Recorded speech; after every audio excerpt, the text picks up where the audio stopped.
kailangan mong magpa-laboratory. Kung di ka naman napilay, nawawala, pagising mo na umaga, dun sumasakit. Alam mo yun kung bakit? Bakit sa umaga sumasakit? Because na-digest na yung kinain natin kagabi. Ngayon, baka uric acid yung bumabanat sa'yo. Kasi kung di ka naman napilay, pag mataas yung, kunyari, ang kinain mo, baboy, o kaya isaw, ganyan, laman loob, uric acid yan. Meron na akong uric, sir. Tapos, Ayun! nagpapalab naman ako. Kaya nga, pero pumasok ka na sa uric, di ba? Mm. Uric acid yan, hindi yan. Ang pinaka-the best ko lang gagawin dyan, siyempre, aalalayan ko yung ano. Pero, ang uric acid kasi, kahit nakahiga ka nga sa pinakamalambot na kama, komportable sa lahat. Pag bumira yung uric, wala kang kalaban-laban, kumikirot siya sa loob.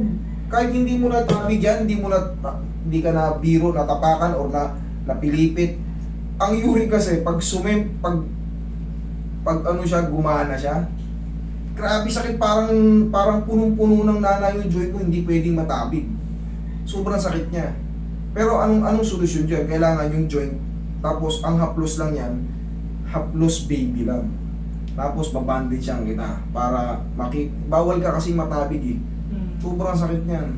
Pero ang sagot pa rin dyan, ang pinakasagot ay anti-uric. Anong anti-uric? Siyempre magpapaano ka, medication yan para bumaba yung uric acid mo. Bukod doon, isa pang sagot, papawis ka kasi liver problem po yan. Nakakonekta yan, kamay mo na yung namamagan, nakakonekta yan sa liver. Nagkakaroon tayo ng fatty liver. Ngayon, pag nagkaroon ka ng fatty liver, nagkakaroon ng diferensya yung kine-create niyan. Dapat kasi ang kine-create niyan is amino acid. Kung alam mo yung word na yun, amino acid. Ngayon, mas lumalagkit siya kasi nga sablay, hindi ka na papawisan o hindi ka na baka malakas ka sa karne o malakas ka sa alak. Mas lumalagkit siya, ang kine-create niya ngayon yung uric acid. Ngayon, sisirain ng uric acid yung mga joint mo. Kaya konting tabig.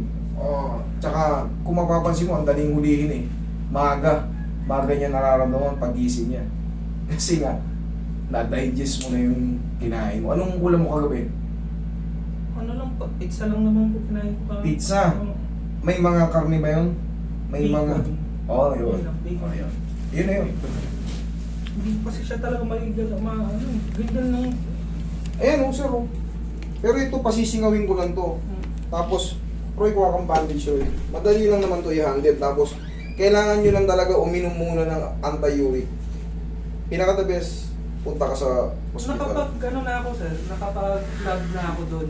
Tapos, niresetahan ako ng pang-30 na pang-lower. Ayun, yun pala eh.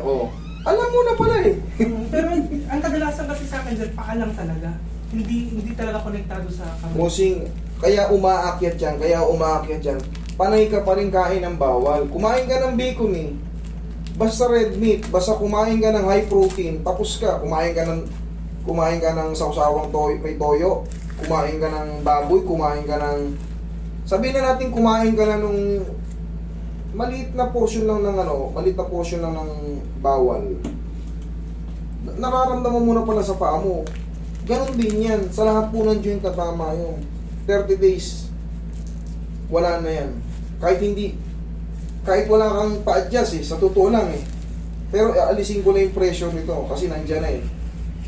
Kahit wala kang adjust talaga, honestly, gagaling ka. Pero kailangan mong disiplina. Huwag ka munang kumain ng red meat. Okay? Okay. Sigaw ka lang ng Darna, Aroy, hawakan mo ito.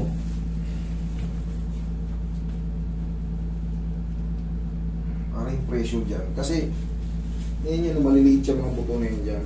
Ngayon, namamaga yung mga ligaments mo rito. Pwede natin angat yung para ma-relieve.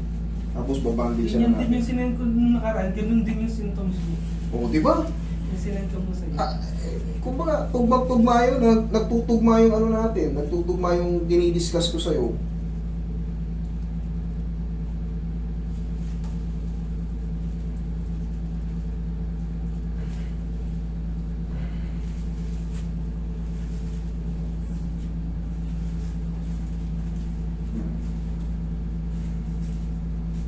Tingin may magang pao. Tapos, bandage na lang natin para ano.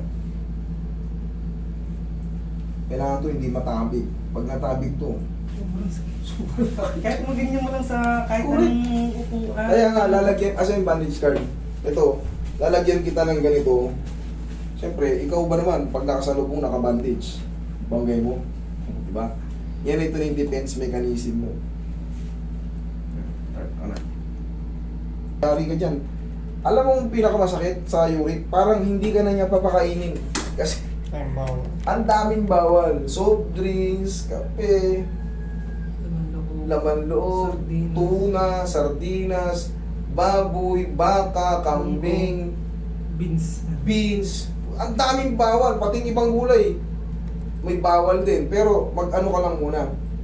Mag-rely ka lang muna sa gamot mo. Tapos, yung mga isda na pwede, marami naman pwede. Tilapia pwede sa yan. Bangus pwede sa yan. Ano muna, kailangan mo nang, huwag ka muna mag-pizza-pizza. Tiis muna. O, tayo mo, nakikilos mo na. Yung nagagalaw ko na kanina talaga matigas siya.